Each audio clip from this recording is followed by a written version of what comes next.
give credit to Ole Miss's kids for coming in here and really not being intimidated, playing extremely hard, ton of energy. It took us a while to get going. I think the kids would tell you I don't know that flat's the word. I might have a little bit of a tired team. But number one, our crowd, I think, is what really got us going. Tremendous energy in the building today. It's great to be a Bulldog. You know, it was just a really special day for us and for our players. I'm really happy for them to have a chance to experience that. I mean, this is what college athletics is all about. And to see them compete on not our best day. Let's face it, for 28 minutes we stunk it up. And but they answered the bell. And that says a lot about these kids up here and in our locker room. And they've been that way all year. I mean, we're in game 27 now, and their resiliency, their competitive fire, their pride. You know, we talked to them about the name on the front of their jersey today, and that anybody that has a pulse that's a Mississippi State fan, it doesn't matter what we're playing. When we play the school up north, it's important that we beat their butt. It doesn't matter what it is. And again, they came out, give their kids credit for coming out and playing with really, I mean, they punched us in the mouth and punched us again and again, and we couldn't get out of the way of it for a long time. I think one of the big keys in the second half was Savannah on McFarland. I think that kind of put an end to a lot of what was happening to us. We made one mistake. JJ went under her on a three, and Vanna did too. But I think they had 2 threes the second half, both mistakes, but we were in man. At halftime, I just told my staff, we're going to challenge the kids.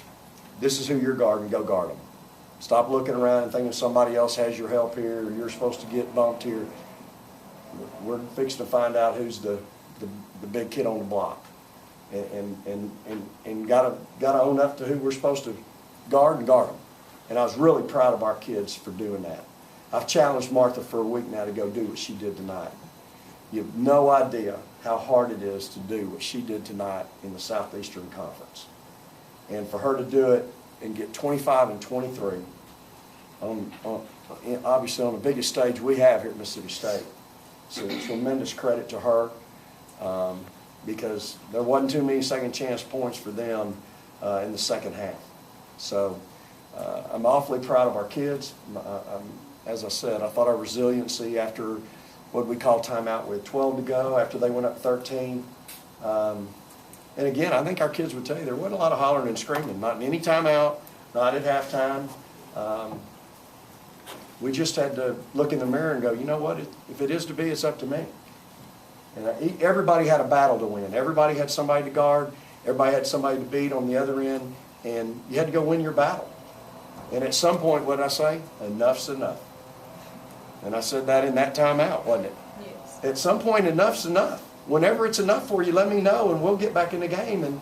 And that was it at that point. They answered the bell. So great day to be a Bulldog, and certainly proud of our kids' effort and resiliency today. Martha, can you talk about 25 and 23 and 11 offensive rebounds and 21 shots? That's the most that you touched the ball this season. Well, like Coach said, like he always challenges me to get like 20 rebounds a game. And a lot of times I take plays off and stuff, and I don't crash. So today I just really try to crash every single time a ball was thrown in the air. So I think that's why I got 23 rebounds. And as for the points and stuff, I think I was like bigger than the entire team, so I took advantage of that too. Dominique, in the second half, when y'all were trying to make the run and trying to come back into the game, you got 2 offensive fouls, called, and you also hit the big 3 there. Just talk about what an important role you played in that stretch. I knew defense would be the key for us to come back. I knew we had to get stops in order to get back in the game. So I just tried to do my best to be in the help side. In practice, we went over me being help side every time. Valero rolled, so I just made sure I was there. And you're talking about a really intelligent kid. She is really intelligent. She's not only hard-nosed, physical, tough, but her basketball IQ is really good. And she has a great understanding of where to be. I think she's either fooling me or she's just lucky, but she's in the right spot at the right time most of the time. And for a freshman, that's hard to do. I've told her I love everything about her game. I just need her to make more shots. And, she can't go 1 for 10 like she did at Alabama and give us a chance to win. She's got to make shots. And but other than that, the day comes when she starts making shots. You got a heck of a basketball player, complete basketball player. She's a heck of a player right now. She'll be complete at that point. Coach, you set me up perfectly there. Thank you. That three-pointer you hit with 9:46 left to cut it to 5. The air out of a balloon, was it like a weight lifted off of your shoulders that not just to hit a shot, but to hit a shot at a big point in a game where your team really needs a shot to continue a comeback? I guess so. I just wanted to go in just for my team, because I knew it was like a big shot. I knew it would get the crowd going, and I knew once we got within a certain amount of points, like everybody would know, like we're there, we could do this. I don't think, I've been around her now she doesn't lack confidence. She can go 1 for 10, but she's got that two-guard mentality. Okay, I'm gonna make the next one.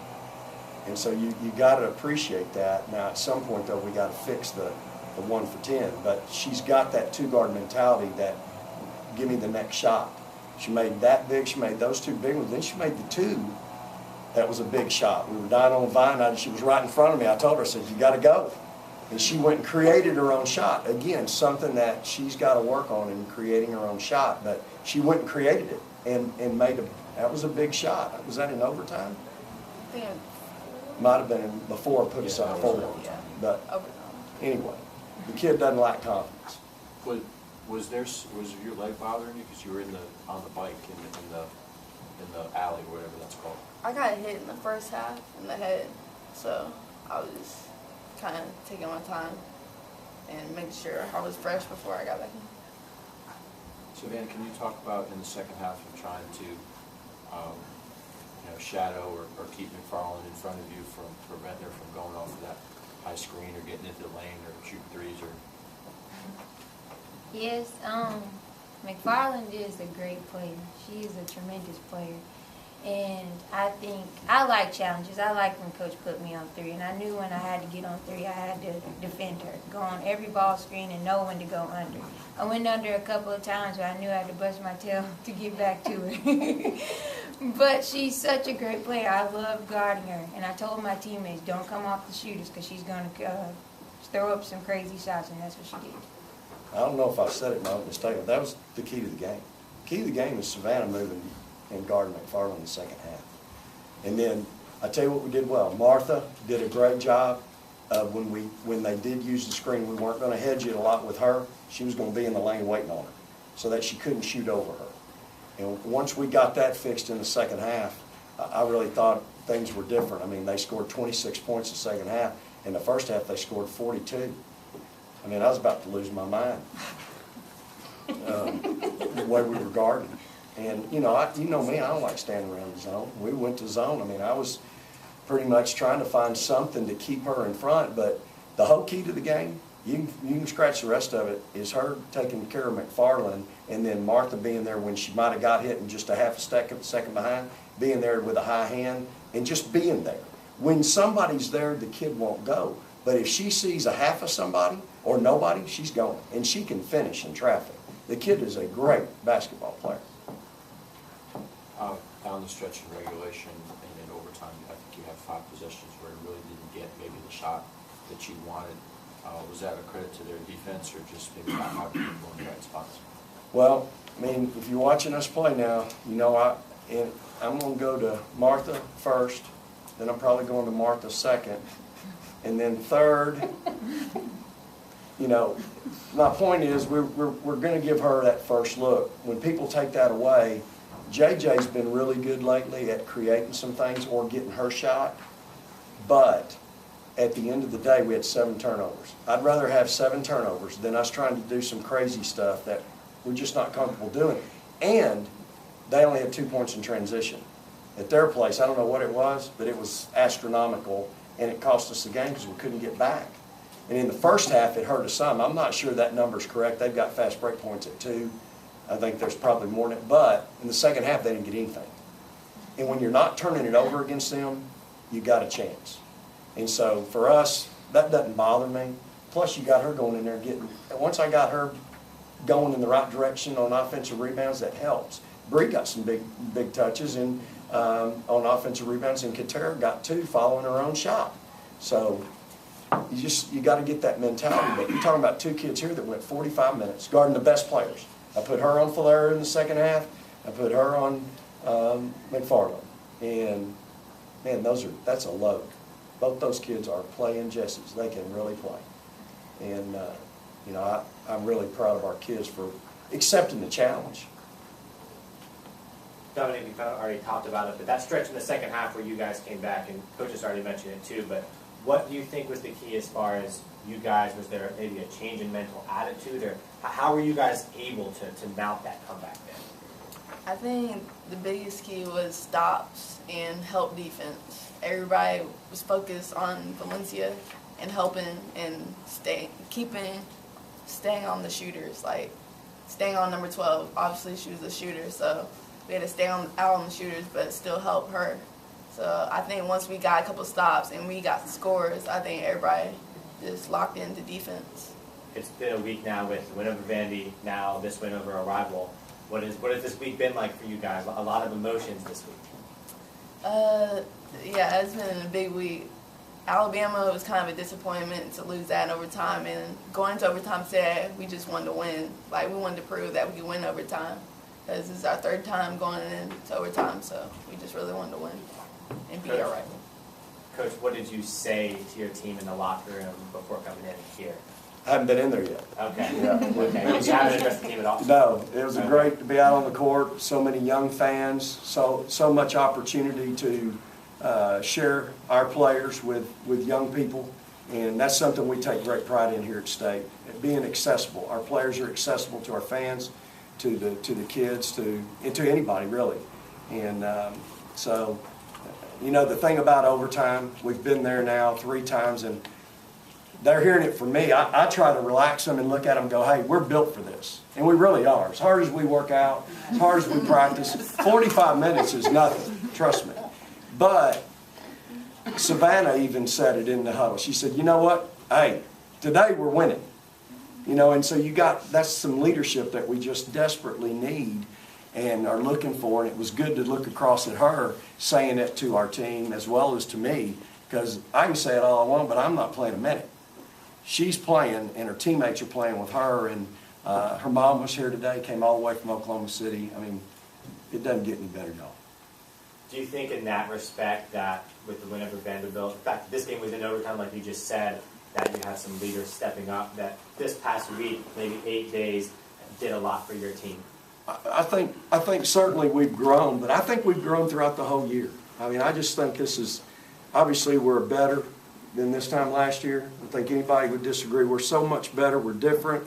Our skill set's different, but we have a competitiveness to us that we just didn't have a year ago. You got to give these two a lot of credit for that, infusing that along with Katera and Bree. They brought that. That's why we recruited them.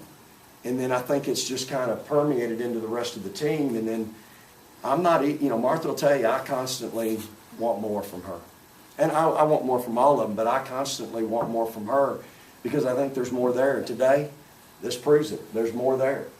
And, it was great also for her, another special day. Her mom's here from Houston. Her mom and dad, not biological, but the people that helped raise her in Minnesota drove down for the game. So they're here today. So it's just a really special day, y'all, for us and for these young ladies. And it's very gratifying, very satisfying as a head coach to be able to experience it with them.